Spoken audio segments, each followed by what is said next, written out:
Alright, welcome to the first video of the Gladiator Project 2050. This is where it all started back in 2025. About 37 years ago, as of this recording, God gave me an idea for a vehicle unlike anything currently on the road, and I do give God credit for it. I barely got out of high school, I have no college education, no degree, and no engineering degree. Yet this vehicle is more advanced than anything out of Detroit, Europe, or Japan. Now I am reading off notes because otherwise I will talk myself to the limit of these videos. They give you a time limit on these things. Anyways, I attempted to build the first prototype back in the mid-90s, but it wasn't God's timing.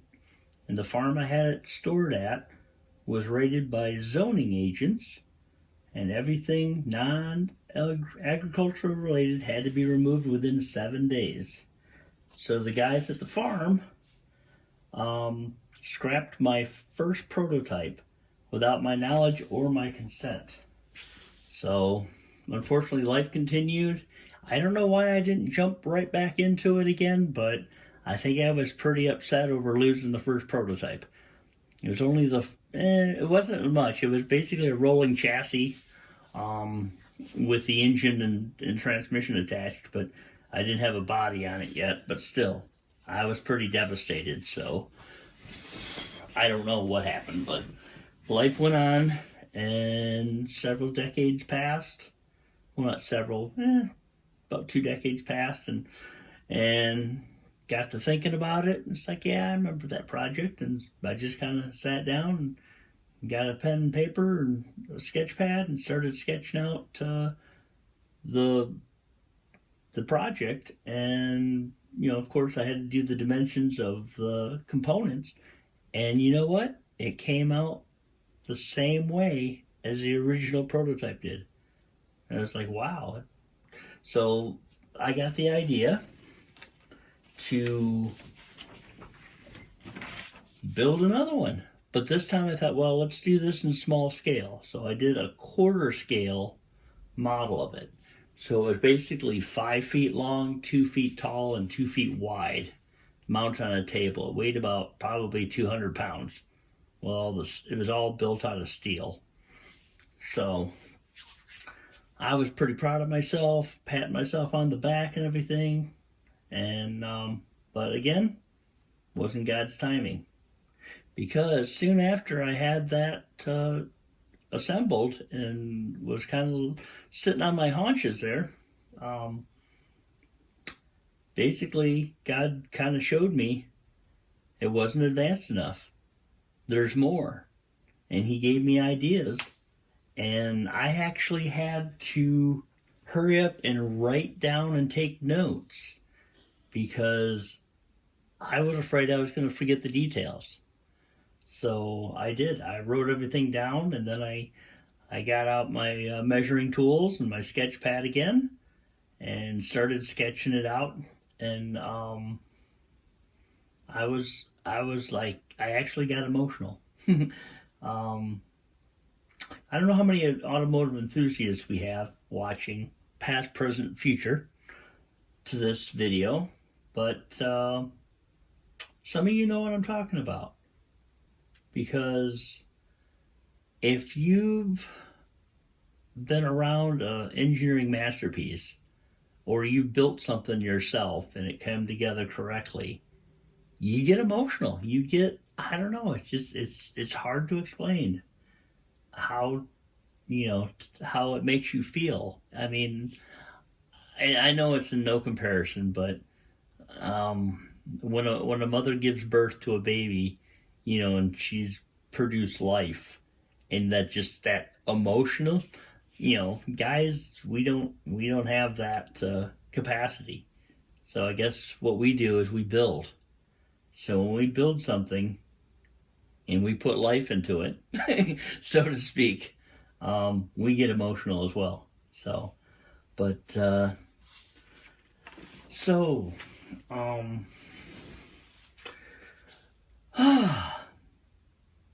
Yeah, I got off my notes there. See, I got off my notes, and that's what happens. But anyways, I would like to say something though, very important here to all of you watching this video. This project is much bigger than I am. All the design has consumed my thought life, at least half of my current adult life. It's not about me. If it was about me, I would have had one built before I was age 30.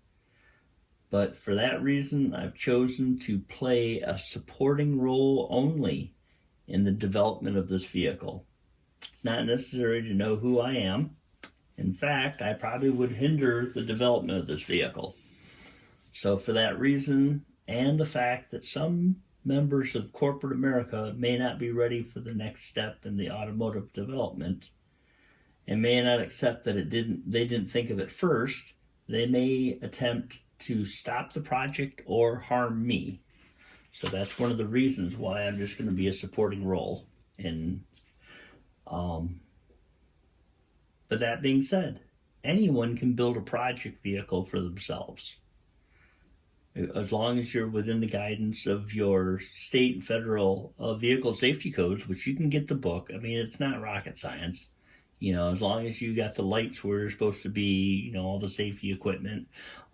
Basically, the biggest thing is whatever chassis you begin with when you build a project, that is the safety regulations it has to adhere to. So if you look, the first model, we're gonna start with models here, but if you see that model on the with no wheels on it, that is the year about a couple years before they had airbags. Now the one that's the blue one, the one that's got the wheels on it, we're going to use that one it's going to have the detailed interior. That's why I got that one. But that one is the year 2000, and it's got airbags. So, and when we do the actual mock-up, I am not going to use one with airbags because we're putting in, if you look at on the board there, we're putting a nose cone on there. And if you put a nose cone, of course, that blocks the sensors for the airbags. So we don't want to do that. So we're going to use one without airbags so we don't have to have that problem, because when they inspect them, it has to have all the working equipment that it came with that year. So, all right. So, but if you'd like to bring a new design to market, you need to partner with an established manufacturer and let them develop it with you so they get credit for it. You know what I mean? So, in the market of your design, history has shown individuals who attempt to bring new ideas to the market without corporate assistance lose their design patents and sometimes even their very lives. We don't want that. Definitely don't want that. So, I'm not trying to scare you, but that's just the world we live in. As for those of you watching this video from the future, wanting to stop the project or find out who I am, you will not find any secrets here. For all intents and purposes, we are going to take an ordinary production vehicle, as you see here. We're going to extend the frame in the rear, add a third axle, modify the transfer case, and do a retro-futuristic body modification. And that is what the video series is going to be. We're going to start with 124 scale models, as you see there. And we're going to, God willing, get some sponsorship. And we're going to build a full-size mock-up. But this mock-up is just for the retro-futuristic body modifications. And just to kind of showcase the visual aspects of this new project vehicle. It has tandem axles. This will be a 6x6, but on the mock-up, we're using what we have. So, we're basically just wrapping an existing vehicle with a retro-futuristic body modification. So, past that, then we get into the advanced engineering of the project, and everything that's on that body modification has a purpose. But none of those purpose will be realized on the mock-up, obviously. Like I said, it's just a facade. Looks cool. It'll be 6x6. It can, be great in terrible weather and whatnot, but that's going to be the ambassador vehicle. And that will launch the next step of the project. But as for this video series that we are beginning today, it's a closed circuit. This is all we're doing, is what you see here. So, although it sounds, you may be a little confused, all you see is a body modification onto a standard vehicle. It's much bigger than that, but you have to start somewhere. You have to do baby steps. So this is our first baby steps. We're using this vehicle because this is the largest production vehicle ever made. Of course, somebody did correct me. I will let you know before you jump in the comments. Yes, Ford Excursion did make a larger SUV, but let me go back to what I said earlier. They made them from the year 2000 to 2005. So all of them had airbags. So if we put a nose cone onto a Ford Excursion, we're going to be blocking that airbag sensor and it won't function. So we cannot use that. And anyways, the engines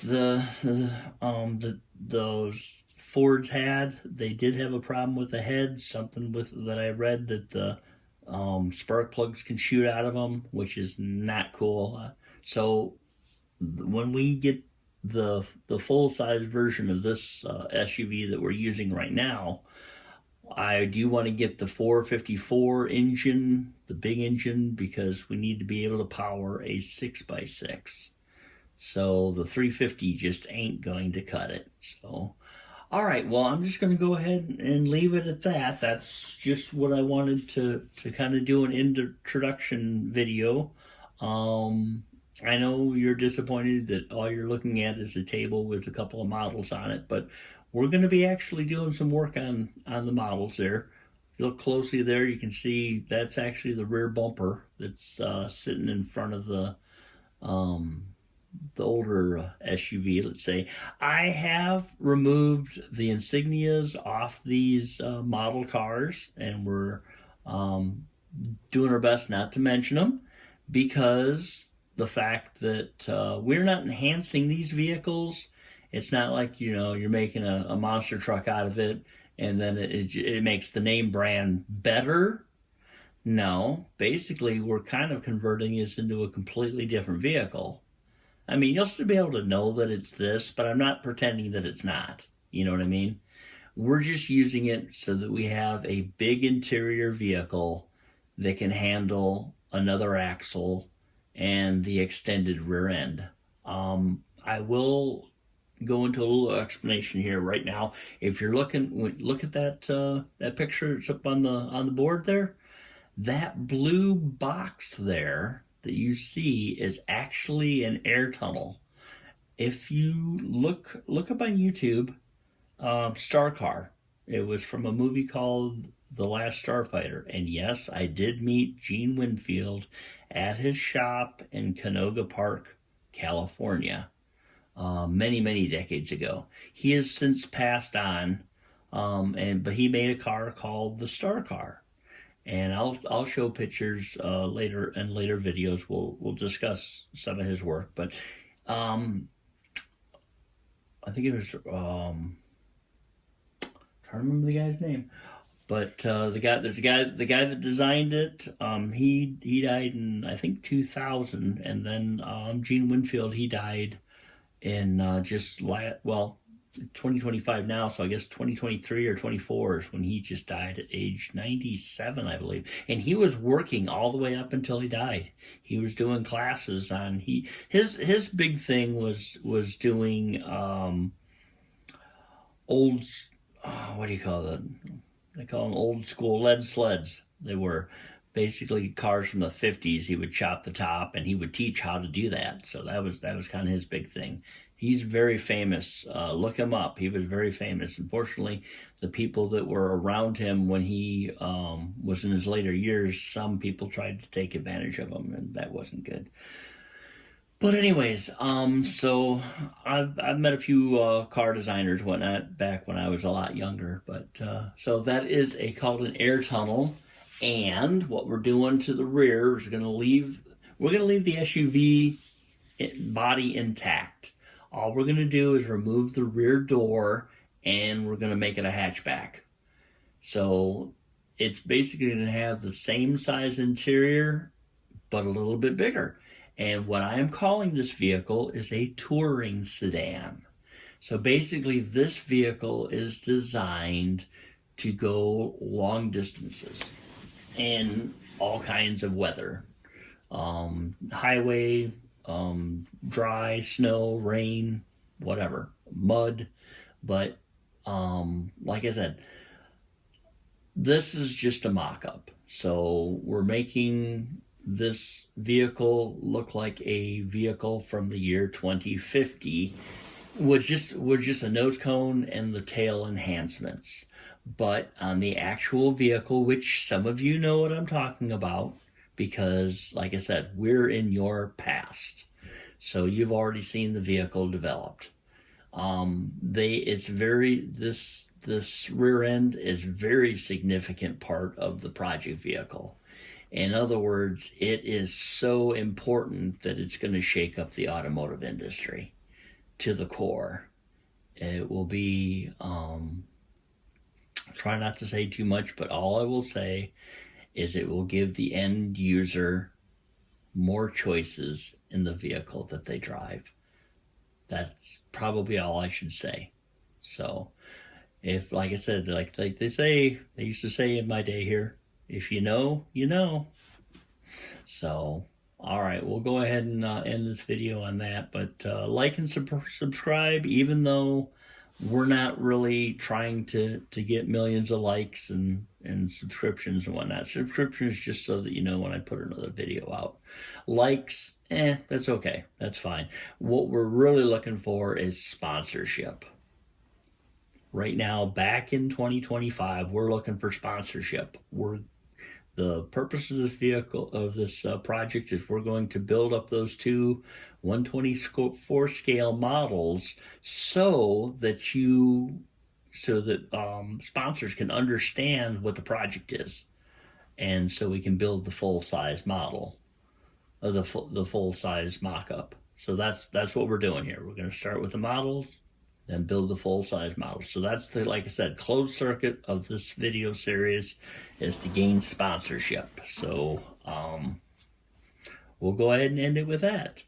Thank you so much for your time and patience. I apologize that wasn't a little more song and dance to it, but we're just getting started. You're witnessing history in the making. So thank you so much.